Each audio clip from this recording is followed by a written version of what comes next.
Joy News Prime. Now, thank you for joining me for another edition of Joy News Prime here on Joy News and Multi TV. It is still the most comprehensive 2 hours of television news in Ghana. Coming up, workers of the Electricity Company of Ghana kick against private sector participation in the company.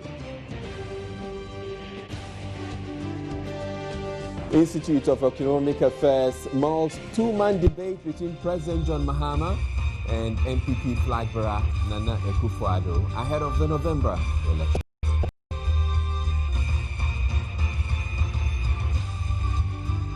Suspend the second vice chair of the MPP, Samikra vows to fight his suspension all the way to the Supreme Court. And coming up in business, Association of Ghana Industries urges government to review high utility tariffs and multiplicity of taxes as 2016 Q1 business barometer shows improved confidence. There's also sports, entertainment, international news, and Joy News Interactive. My name is Israelai, and the bulletin is available across Europe on ABN television. Stay tuned.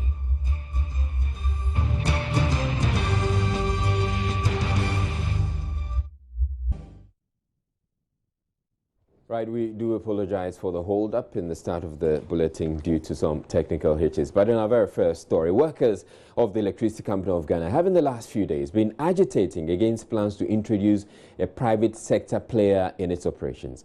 The initiative signed off by the government of Ghana under the second Millennium Challenge Compact with the United States will see the U.S. government inject some $500 million into the sector to improve the efficiency of power distribution. The workers, however, concerned this may lead to mass layoffs and have been hoisting red flags at their offices around the country. Derek Sam, what's at the Avena office here in Accra on Tuesday? The issue about the privatization of the Electricity Company of Ghana seems unending. Workers, before May Day celebrations, started putting up posters at their offices. One of them is what we see at the Accra West Regional Office of the Electricity Company of Ghana, which says that MEDA stop ECG privatization now, leave ECG alone. Essentially, it's a sort of warning to the Millennium Development Authority not to meddle in the affairs of the ECG. And I'm sure you also remember that during the May Day celebrations in WA, there was somewhat a bigger demonstration, even when the president was around. The president also spoke. He said that ECG would not be privatized. All they needed to do was to work on the customer service bit so that it gives Ghanaians a better service. That statement also did not go down well with the Public Utility Workers Union, who also said that, yes, President Mahama has spoken, but his posture depicts something else. It appears the workers of the Electricity Company of Ghana are not reneging on their efforts to drum home the point that ECG should not be privatized. And so these banners are at every ECG office across the country. This is what you are seeing here at the Accra West Regional Office of the ECG. I also know there are some at Tema and other offices. I also know that there's a meeting currently going on between the leadership here at the Accra West region and the union workers also at the Accra West region. Let's see what happens. Joy News will feed you with the latest from that particular meeting. From the ECG offices at the Accra West region, Derek Sam for Joy News.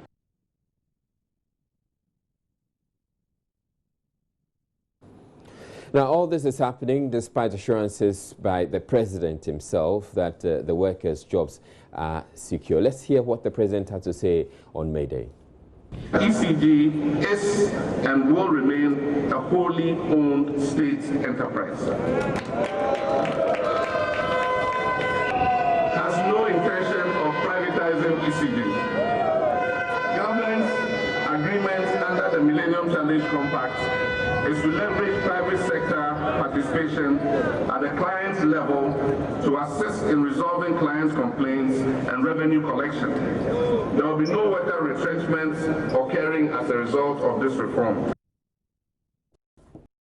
Nyantechi is Deputy General Secretary of the Public Utility Workers Union of Ghana. He joins me in the studio to tell us more about the workers' concerns. Good evening to you, Mr. Nyantechi. Good evening. So, what exactly are the concerns of the workers of the Electricity Company of Ghana, despite all that the President has had to say? Yeah, thank you and good evening to your cherished viewers. The issue that we are raising We don't want it to be reduced to the question of job security for workers. All right. We think that there are fundamental problems with the option that government has chosen to give the company on concession. Such as? One, we think that in the state that ECG is in, many of the challenges are such that if government takes some major actions, which government has given undertaking under the compact to do to enable the private operator operate efficiently, ECG can easily be turned around. So it's not a question of whether it's a private sector or a public sector, but the key challenges needs to be addressed. Right. But is that the only challenge? There are a number of challenges apart from the commitment you're saying that government has made under the compact. There are several other challenges. One of the other challenges it's been looked at is the fact that so long as government continues to control ECG by virtue of being the owner of the company, it becomes difficult for the company to do things the way it should, like any profit-oriented company should do it. Yeah, well, that issue I don't think should be a big problem to resolve. Any company, any going concern has shareholders. Shareholders know their role, and management and the board play its role. If government, who is the sole shareholder of ECG, will play its role as a shareholder and then allow the board and management to play their role as management under all provisions of our company's code, ECG can function efficiently. Has management as a shareholder, I mean government as a shareholder, done it the way you're saying? Over the years, it hasn't been so, and we believe that is one of the fundamental problems to the company's woes and lack of progress. How do you think that can be addressed? We believe that ECG is a company. For now, the government is the sole shareholder. If we want the company to operate efficiently, let's allow proper corporate governance to prevail. Government for now says that, well, I don't have enough money to invest into the networks to retool the company and make it operate the way it should. So we need investment. And we are saying that one, nobody has qualms with it. If we need investment, it's not the only approach to raise funds to invest in ECG. So we have suggested government holds 100%. Why not offload maybe 40 or 50% of the sharehold onto the Ghana Stock Exchange and raise adequate capital to reinvest into the network?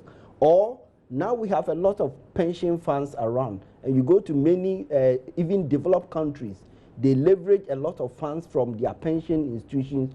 And once we acknowledge that the energy sector is critical to the growth of the economy, why wouldn't we focus and raise funds within, so that when we turn ECG around, all the profits that will accrue will remain and be invested in Ghana? Okay. Let me give you a typical example. Recently, we went to Czech Republic to look at their energy option. Right.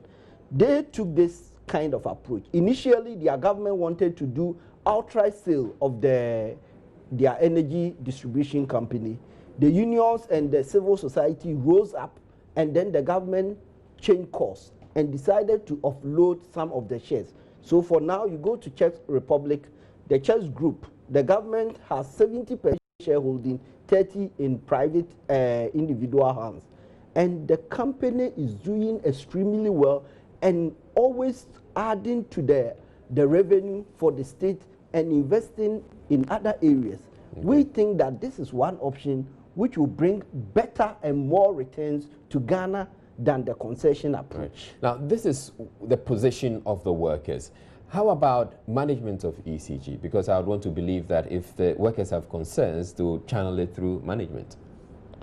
Well, I'm not a spokesperson for management, so I cannot really articulate the concerns of management. But what I know is that management has issued a position paper, sent it to the ministry and to MIDA, raised a lot of critical issues, And interestingly, many of the issues that management raised went to cabinet, and cabinet adopted a lot of the concerns that management raised, even in cabinet decision. All right, so it means management or government has taken on board the concerns of management. Yeah, the issue is that even some of the critical concerns that management raised, which cabinet has taken on board, the process as it's going through, now we have the request for proposal which MIDA has issued. It hasn't encapsulated or captured even all the key things that even cabinet has agreed on. And the process is being rolled instead of even the advice that cabinet says, let's do it and do it right. But MIDA is progressing on a speedy approach to get it quickly done. All right. And now, I've heard the Deputy Power Minister, John Jinapor, talk about this arrangement and talk about the concerns that you've raised. And he says that it's not too late to bring your concerns on board or bring the concerns of the workers on board. Is this something you intend to do? Yeah, let me emphasize that it's not that we are now raising our concerns.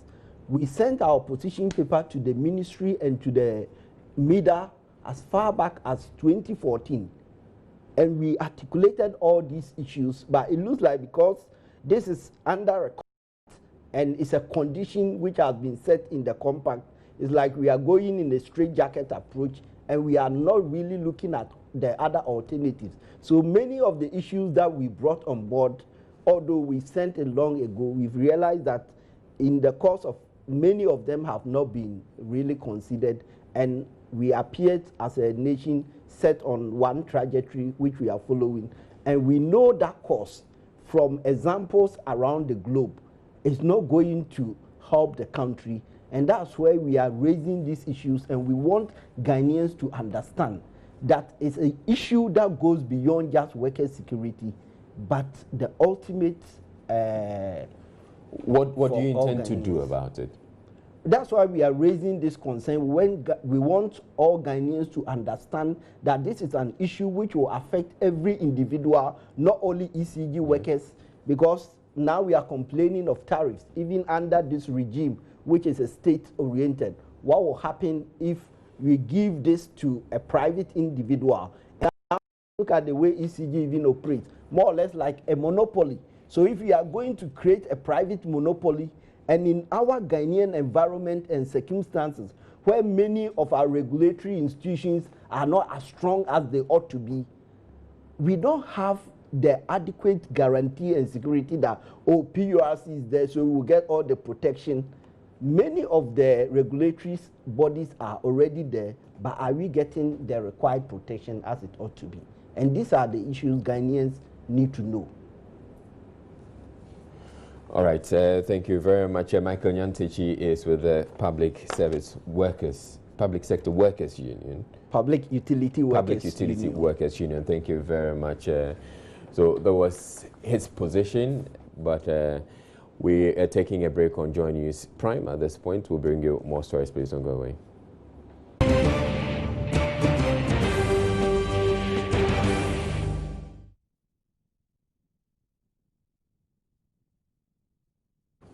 The Institute of Economic Affairs is exploring the possibility of a face-off between President John Mahama and the flag bearer of the opposition New Patriotic Party, Nana Akufo-Addo, in a presidential debate before the November elections.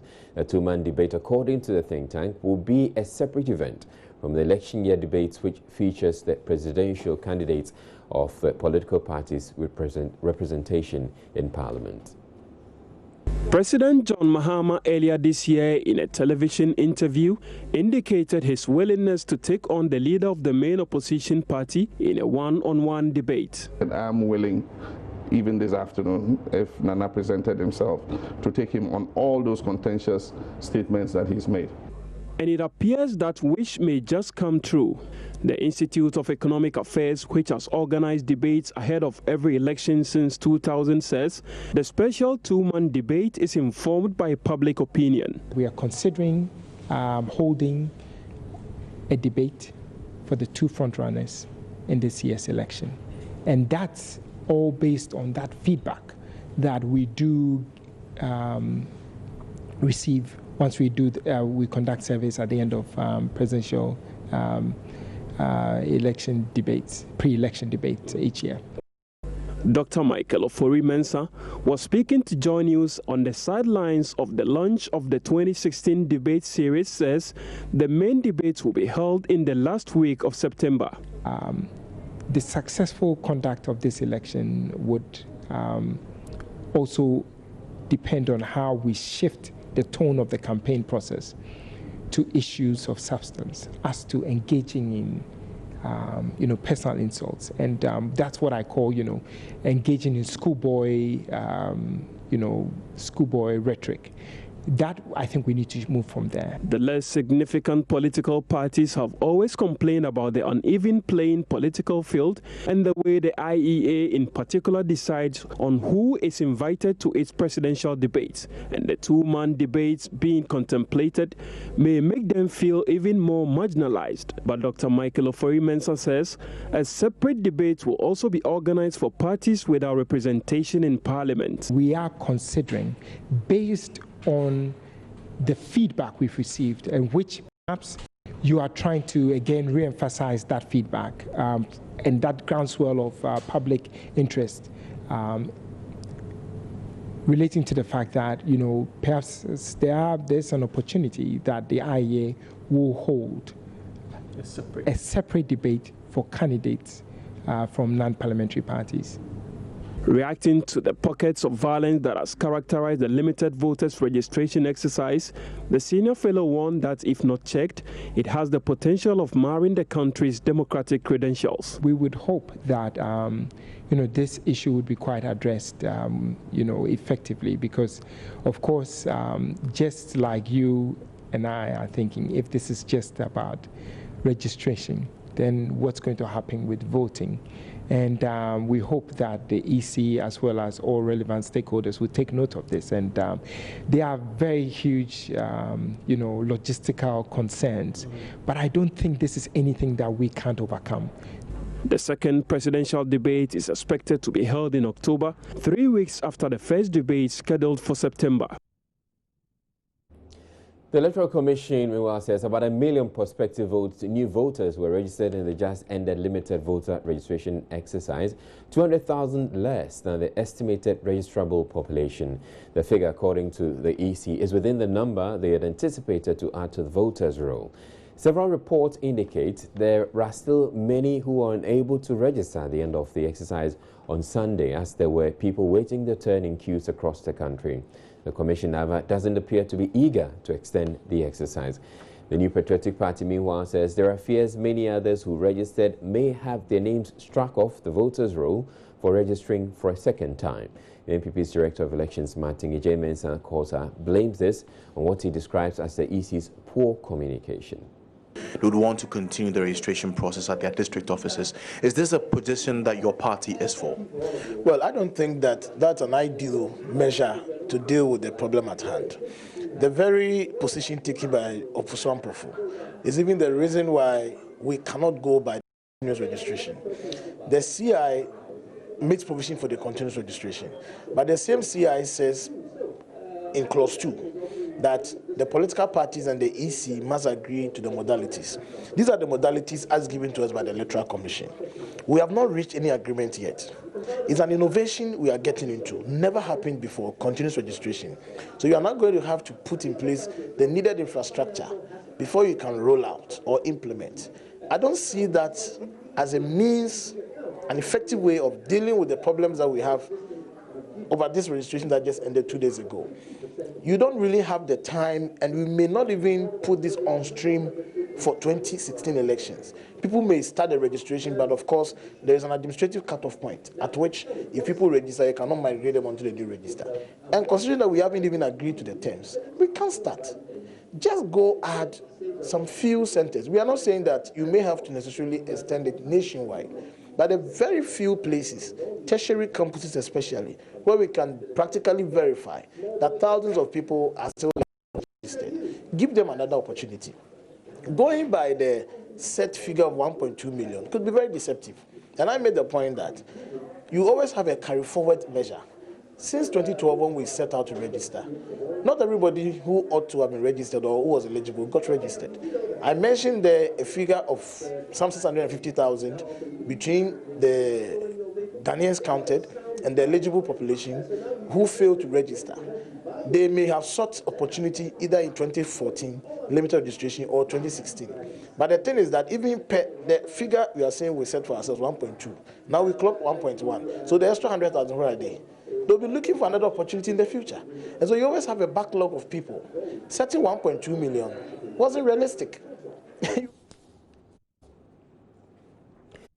EC's Director of Elections, Samuel Fosuampofo, is, however, hopeful that those who could not get a chance to register will do so once the EC implements the continuous voter registration, which has been discussed at IPAC meetings.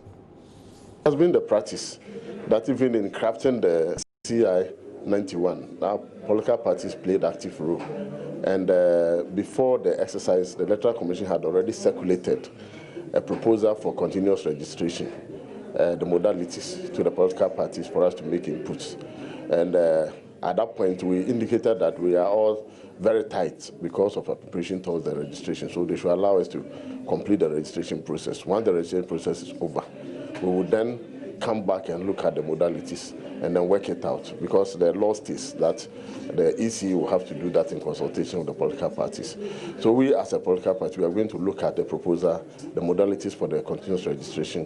We want to make our inputs and want to contribute positively, because we think that it's a positive development. If it starts and people can just walk into the Electoral Commission offices when they turn 18, the costs and expenses incurred by political parties, even during this registration exercise, will be reduced. And we'll be looking at how we can guarantee the security and the credibility of the process such that people will not abuse it. It's going to be very difficult, for instance, for political parties to station their agents in every district office of the Electoral Commission throughout the whole year, because for every day somebody turns 18, the person can go. So safeguards, we'll be looking at what necessary safeguards will be put in place to assure us that the whole process will not be abused and that it can still continue to guarantee the credibility of the exercise. Meanwhile, a system malfunction at the headquarters of the Electoral Commission left many scores of prospective voters who had massed up to replace their missing voter IDs agitated at the headquarters of the EC. The crowd, who were mainly from the Osu-Klote and Ayasu constituencies, shared their frustrations with Joy News after waiting for hours under the scorching sun because the computers being used to produce the cards had jammed. Well, my ID card has lost and I'm here to replace it. And I've been here for the past 3 hours. And the line is not going. What we are hearing, the information we are hearing from them is that there are problems with their computer. And we are surprised, and I actually surprised myself, that if such situation, there should be abundance of computers to make sure that the job runs smoothly. So this is the situation. So when did you come here demanding a new voters register? When did you start processing for a new register? Today. Not a new, I have one which is already lost. So I'm coming for a replacement. And today is the day that I start the process. And you have been told to wait? We have been told to wait, there's a problem with the computer, blah, blah, blah. That's it, and we are still here. Okay, I'm sure you've paid some monies. You've paid some monies to. Yes, I paid 5 Ghana cedis to Ghana Commercial Bank, and I have my receipt with me. And you've been given the assurance that end of day today you'll be getting your new replacement. There is no information coming from the information we are hearing now is that there's a problem with the computers, and therefore, unless they rectify that before we can get it. So we are still standing. Okay, so those of you here are from which constituency? From Osu-Klote. Osu-Klote. Yeah. I see another group out there. We'll go there and then try and get them to also tell us exactly which of the constituencies they are coming from. Registration, but from last week I be almost say friend. I've been frequenting this place since last week. The Electoral Commission promised to deliver our cards to us by the end of day today. And they've been in the queue since morning and they are not attending to us.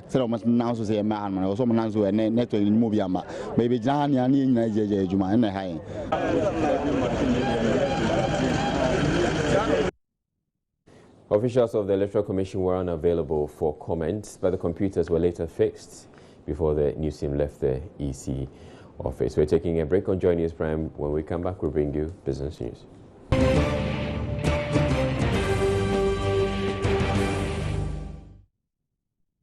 Now, one of our top stories for the bulletin this evening has been electricity, and it turns out it also happens to be one of the major issues in business, and Emmanuel Abadjiri is here to tell us all about it. So this time about how the cost of electricity is impacting on businesses. On cost of doing business. On cost of doing business. So that's just one side, but then the other side too is that business confidence has gone up because of the stability in the electricity distribution sector. Exactly, as well as the relative stability of the exchange rates that Ghana cedi as against the other international trading currencies. All right, so the same electricity is cutting both ways.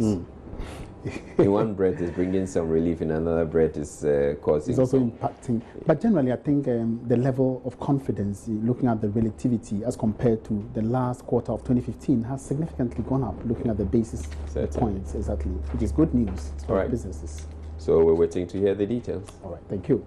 Thanks for joining me in business. And business confidence has improved significantly in the first quarter of 2016 with 101.9 basis points. This figure is relatively high compared to the 95.9 basis points recorded in the last quarter of 2015. According to the AGI, this is a result of a fairly stable exchange rate and improved power supply and a fairly stable also inflation. Now, President of the AGI, James Asare-Ejei, who lauded government over the management of the economy in the first quarter, is however calling on government to take a second look at the high utility charges on companies and the multiplicity of taxes. The challenges that businesses encountered last year seem to be lessening as revealed in the AGI Business Barometer report for the first quarter of 2016. Businesses are now experiencing some relief and signs of recovery in the first quarter of the year. The improved performance was triggered by a big boost in business confidence from 95.9 recorded in December last year to 101.9 basis points. President of AGI, James Asare-Ejei, said the stable power supply and the relatively stable exchange rate of the Ghana cedi to the dollar contributed to the boost in business confidence in the economy. Relative improvement in the depreciation of the cedi and macroeconomic environment have contributed to the sign of recovery of the Ghanaian economy. So you would see that all indicators as compared to quarter 4 last year show some level of improvement. AGI therefore commends government for the seeming stability in the economy and urges the managers of the economy to do everything possible to sustain and improve on the relative macroeconomic stability in this election year. In an interview with Joy Business, James Asare-Ejei called on government to check recent utility tariff increments, explaining that it is eroding competitiveness of businesses. We need to actually expand the tax net. We need to ensure that we bring in the various informal sectors, into the mainstream tax-paying corporate entities, so that few businesses will not be overburdened by taxes.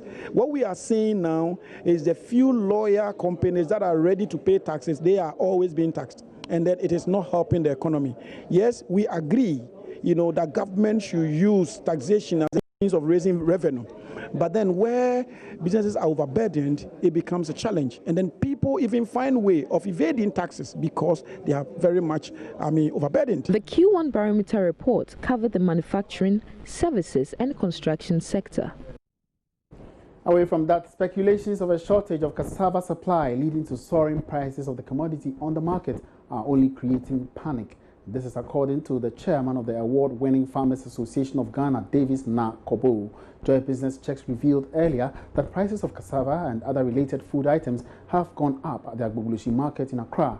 But reacting to the story, Davis Kobo, who is also a cassava farmer, noted that some factors, including variety of the cassava and their origin, normally contribute to price differentiation and would not necessarily be due to a shortage. He was speaking on the marketplace.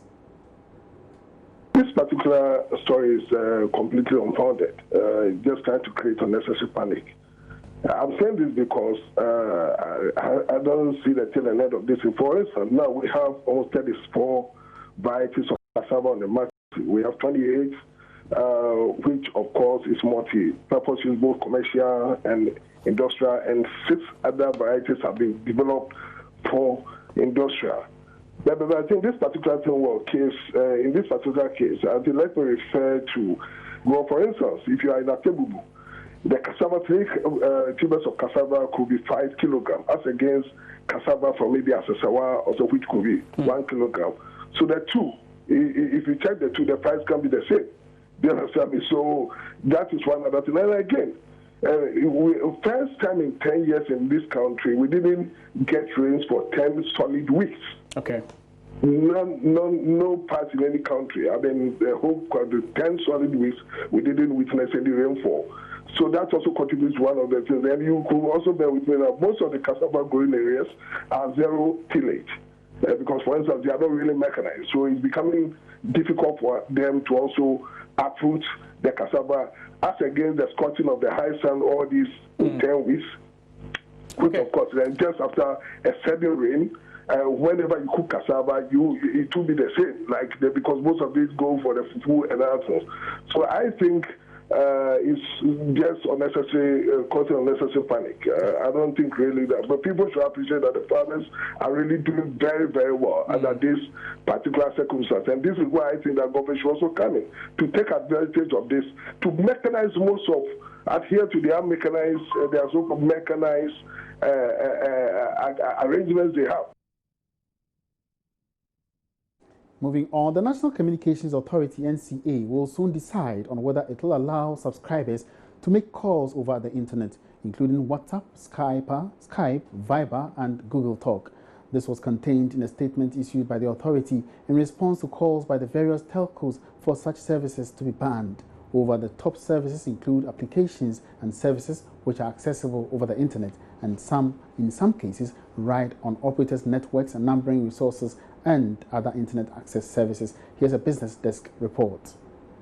Over-the-top providers make use of the service providers or operators' infrastructure to reach their customers and offer products or services that does not only make money for them, but also compete with the traditional services, voice, text and data offered by the service providers or operators. It is also generally accepted that the use of over-the-top services has contributed significantly to the growth of data service usage on networks. On the other hand, consumers benefit directly by accessing these applications online from any place at any time using a variety of internet connections. Players offering communication services argue that such services are offered to users through the internet services provided by licensed telecom operators and the service providers who levy applicable data usage charges to consumers. However, the National Communication Authority is concerned with the fact that most of these over-the-top players are generally... We haven't experienced any change in the supply of cassava flour for our production. Neither have we experienced any change in the price. So it's business as usual for us. Right, so it's time to go to the stock market. It's a Monday, and the stock market began today. So John is already here to tell us more about the stock market. Good evening, John. Good evening, Emmanuel. So tell us what's exactly. The stock market did not actually do well. Even as we speak, we are still having to deal with ADB and as to whether they're going to list or not. They are done with the primary listing. In other words, they're done with the mobilization, which actually exceeded their target. Now we're waiting for them to secondary list on the market, but it's still not. So these are some of the issues that the market is actually grappling with basically for now. Okay. But then we saw about 49,530 actually a volume of trading at a value of 537,275. That's quite insignificant as compared to some numbers that we actually had last week, basically. But still, the market capitalization keeps dwindling. But even though it's quite better as compared to last week as well. But then one difficulty that we're having is that now, there's this story actually going around that the Fed is likely to actually increase their rate, and that impression is also giving investors that confidence that no, then that's the case. Then they can also withdraw their money from here in Ghana to invest in a high-yielding environment such as the U.S. and those dollar-based economies. That's exactly one of the reasons why the market is actually doing well. So basically, the CI is, as we speak, standing around 9.71. That's a composite index. That's how much you would lose or gain in the event you had actually invested your money in all the market, in all the portfolios in the market. That's exactly it. But then if you had actually concentrated your money in financial equities, then you'd be almost doing around negative 12%. So as a time, Carl Bank actually returned to 2 pesos. ETI, that's EcoBank Transnational Incorporated, the parent company of EcoBank, also returned a peso to close around 17 pesos. Standard Chartered Bank lost 11 pesos, and Total also lost 60 pesos. That's quite significant loss there for investors of Total. So that's exactly how the market actually looked at. These were the major movers. Apart from that, we had other ones, but they were not strong enough to actually move the market, basically. But there's some kind of development actually happening on the international scene where crude oil could not really maintain that 47 or 48 momentum it gathered some weeks back. Now it's selling around $43.56 after losing $1.82 basically. So it's gradually going down. I don't know whether our system is actually going to also adjust itself by reducing export prices. We are also waiting to actually find out that, because as it started hitting about 46, they were thinking of actually increasing prices. So as it's actually dropping, we would want to also find out whether they're going to actually do that for. It's about demand and supply, and as to how the international market actually do go. So that's how basically it is. And then on the currency market, something is also happening. The currency is still not stable. For the past, I think, two weeks, the cedi has been unstable against the US dollar for almost about 4 or 5 days trending. The cedi has been losing to the United States dollar, and in a very huge volume, basically, at a very, not that significant, but then you can see some marginal movements, but it's been quite sustained. But against the British pound, they've been able to sustain, the cedi has been able to sustain that momentum after gaining to it, but still lost to the euro, the Chinese yuan. But the CFA, against the CFA, it's actually holding it on over that period. So I think that is actually the reason why. But then there's a strong confidence, the fact that Chinese numbers will be released somewhere next week, and that is coming. Mostly when their industrial numbers are released and they are quite positive, it has some influence on the market, which is also pushing this. So basically, some dynamics are playing on the Ghanaian market, irrespective of how insignificant our volumes are. We are waiting to see exactly how it pans out. In the event it does happen that these things are actually then serious, the Ghana's economy or Ghana's market is going to suffer the more. All right, thank you very much. That will be it for tonight. Thanks so much for your company, and do join us for more business news updates. For more business, or you can also log on to www.myjoyonline.com/business. More news coming up. Don't go away yet.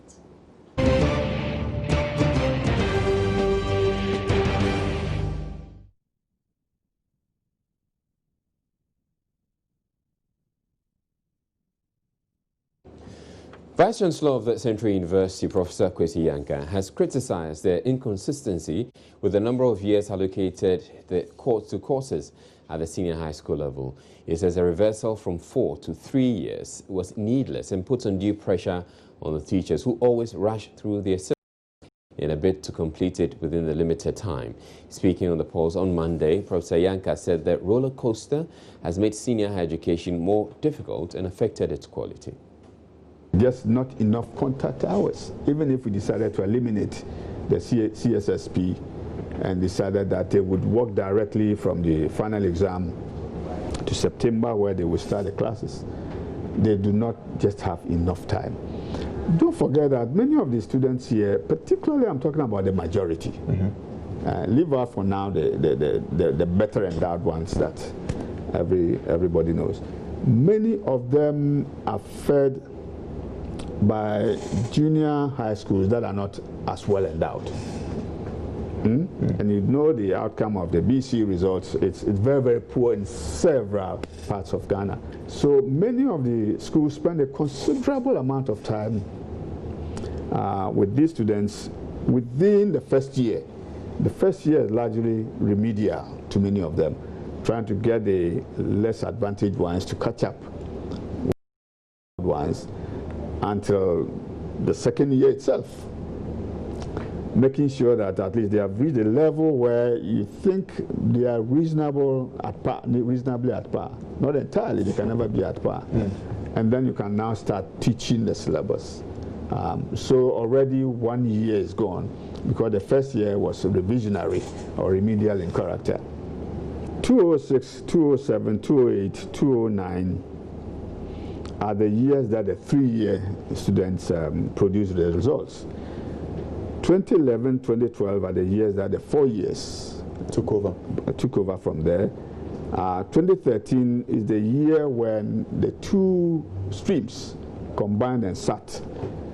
2014, 2015 are the years that the 3 years alone sat for the exams, and the outcomes are quite interesting here.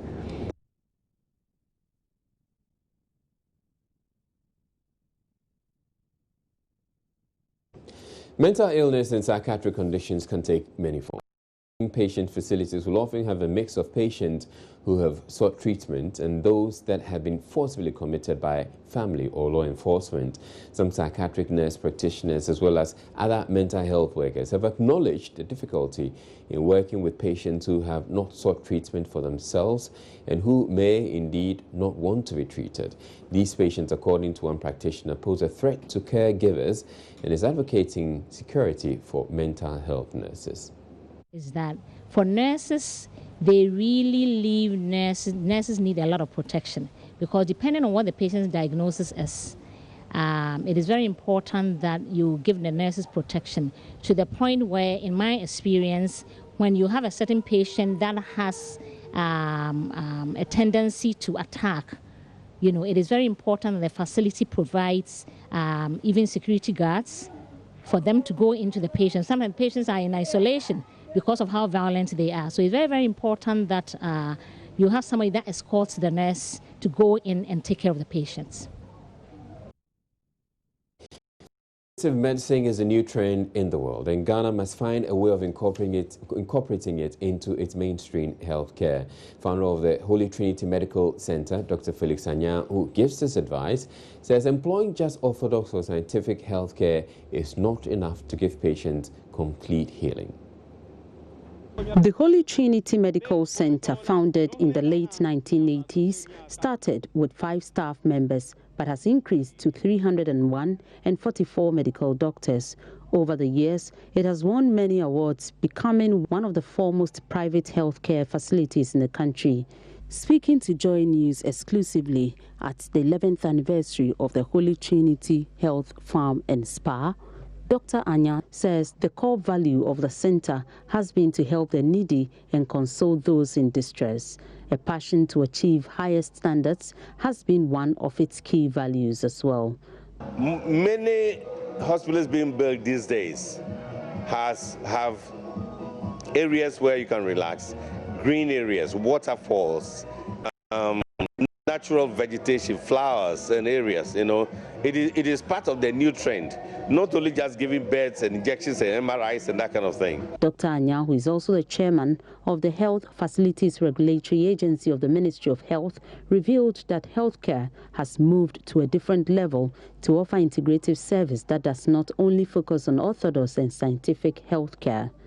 Going integrative, taking the injections and tablets, teaching how the person can exercise, especially how to learn what exercise is good for him, how to maintain it for life. It is something that we have to yearn now. And not only having a place like Teaching Hospital, just drugs and injections and x-rays and radiotherapy and all that. Last week, Dr. Anya was recognized at the Ghana Entrepreneurs Awards 2016, where he picked the Hall of Fame Health Services Inductee Award and the Business Support Health Service of the Year 2015.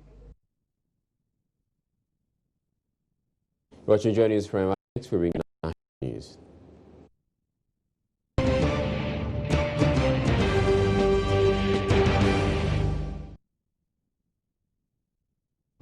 Right, you're watching Joy News Prime. Aisha is here to tell us what's coming up on Joy News Interactive. Good evening to Aisha. Of course, when I'm here, a lot of things will happen. Oh, yeah, I know.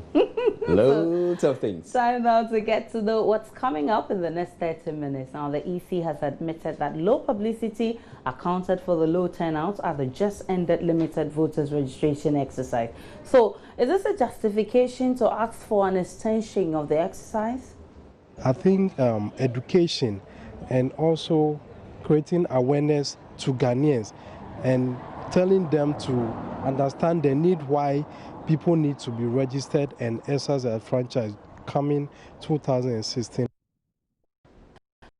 The VGMA came off this weekend with EL emerging the man of the night. What do you make of that event? I think my problem with regards to the lightning and the sets and everything. I think if you go to our for Sunderland Studio on Legon campus here, when you go and you're having a production and you go there, the lighting is very good. You could see what people wear and everything. But this one, for instance, when Adoma came on stage, you couldn't even see what she was wearing. You know, the light, it was very bad.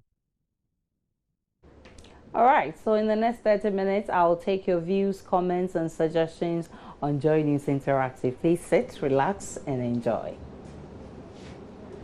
Right, and indeed would have entertainment and sports. Entertainment is going to be talking a lot more about the VGMA, so you have to stay tuned for that. We'll be back in a bit.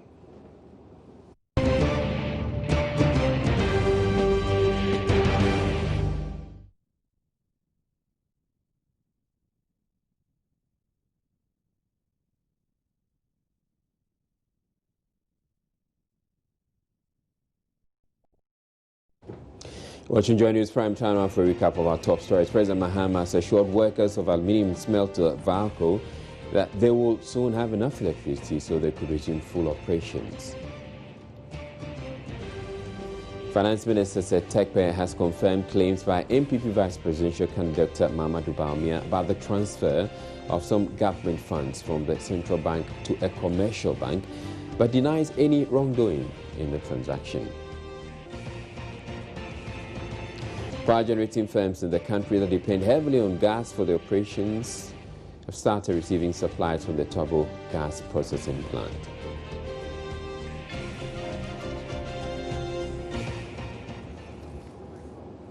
Now, 4 years after Stephen Arthur was shot and paralyzed by shots fired from the gun of a police officer through no fault of his, he is yet to receive any compensation, even though the Attorney General is said to have agreed to settle the issue out of court.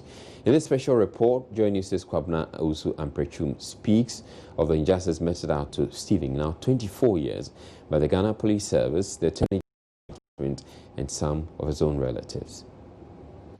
He was a normal 20-year-old man until his circumstances suddenly changed on the 4th of January 2011. Stephen Arthur was shot when a policeman opened fire on a vehicle he was on at the Bojasi barrier. Like, I'm in a car, I'm coming to Cassava. So when we reached the barrier, the policeman stopped the car, and one came to the car and asked the driver that he should give him a Christmas gift. When the driver gave him a 10 cedi, and the other policeman holding a gun sitting down on the chair came to the driver and asked the driver that what is going on between he and the Kori. That's why the Kori has come and collect money from him. So it became exchange of the two policemen, and the one collected the money said that the driver should go forward so that he can park where and come and rest into the other Kori.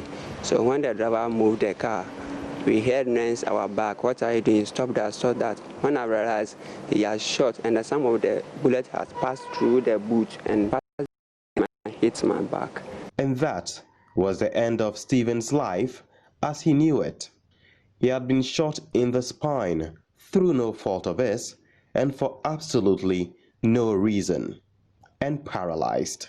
He was rushed to the Kolibu Teaching Hospital. That time I was coma, so when I came out again, I opened my eye, I saw that they have operated me and I can't do anything. I can't raise my leg. I asked the doctor, like he said, a gun hits my spine, so now I have paralyzed. I can't walk again. I was so sad, so I cried a lot. Stephen, an orphan, had to take care of his own medical bills at Kolibu during the entire treatment. The policeman who shot him also walked free until a law firm introduced him by the hospital stepped in. When I'm Kolebu, no policeman came and pay anything for me. When I discharged from Kolebu and I went home, one man and one of my brother, they wrote a letter to police headquarters. So one policeman called Reverend Apebeni came to my house at Bojuase, and they took me to police hospital. The policeman was arrested and an investigation was conducted by the Police, Intelligence and Professional Standards Bureau, PIPS. According to the report released on the 18th of May 2011, the policeman, number 40675, Constable Stephen Frimpong, discharged 3 bullets into the vehicle through the rear screen, hitting all 3 occupants. Stephen sustained gunshot wounds from the back, which penetrated through the stomach. The report comments, there was no reasonable defense whatsoever to fire at the moving vehicle.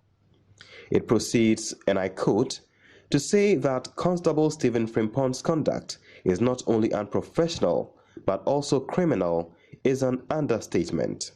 To find out what happened to the policeman after the report, I went to the Director of Police Public Relations, Superintendent Cassava. I'm told the PIPS forwarded their report, but as we speak, the police officer has absconded. He has absconded, and we are looking for him. We have even declared him a deserter. We are also looking for him. So we use this opportunity to let the general public know, anybody who comes across that police officer. How long has he been on the run? We consider him to be on a run with effect from the 21 days that he absented himself from duties. My investigations actually show that he was detained at the Swedro police station, and then he was taken to face an internal service inquiry. Now, he was in custody before he was taken there. After that, he was released. Is it a process that from custody, after he faces a service inquiry, he's released? Why not? You don't keep somebody in detention in perpetuity, forever. Detention is for just 2 days, 48 hours. You can't go beyond 48 hours. And once the police is sure that, or is clear about the next action to take, we can grant him a bail. Is that a situation here? Was he granted bail? I don't have the detail. I don't have the detail as to the processes that he was taking through. I just have this general information. So perhaps if you want more details, you come again so that we get details for you. I'm yet to know whether service inquiry was conducted or whether he absconded in the course of service inquiry. Well, my information says that he absconded in the course of the service inquiry. Wow, that is something I'm yet to find out. And you had the opportunity to give me the list as to what you wanted. You decided to keep this one to your chest. So give me the opportunity to go and find out as to what exactly happened. It has been over 4 years since Constable Frimpong absconded. He remains on the run. Superintendent Cassava says to mitigate Stephen's circumstances, the police put in place some interventions. The police took up the medical care, and so he was being catered for at the police hospital. In addition to that, the police also ensure that they give him a monthly allowance of 500 Ghana cedis, monthly, which he is still enjoying as at now. And moreover, the police also enlisted his brother into the service so that the brother can also help take care of him from his earnings as a police officer.